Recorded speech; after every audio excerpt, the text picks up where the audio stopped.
বন্ধুসকল মই আপোনালোকৰ আগত এটা কথা শ্বেয়াৰ কৰিব বিচাৰিছোঁ হা আজি মানে 3 মাহ হৈ গ'ল মই তাৰমানে ফেটি লিভাৰ বুলি গম পাৱাৰ পৰা আল্ট্ৰাসাউণ্ড কৰাৰ পৰা মই তাৰমানে কিছু কি হ'ল মই তাৰমানে খাৱা নাই মই লালৰ কালাৰ পাহৰি গৈছোঁ আৰু इन छोटे मोटे प्रोग्रामों से कितना कमा लेते हो লালটো বগাই নে কলাই নে নীলাই নে ৰঙাই পাহৰি গৈছোঁ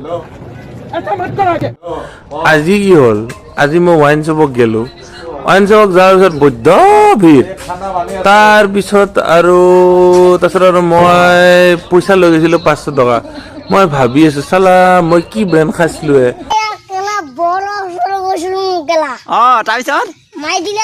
পাহৰি মনত পেলাই লাষ্টত তাৰমানে দোকানখনত এটা এডভাৰটাইজ দেখা পালোঁ ৰয়েল ষ্টেক বুলি তাৰপিছত মনত পৰিল মই ৰেষ্ট খাওঁ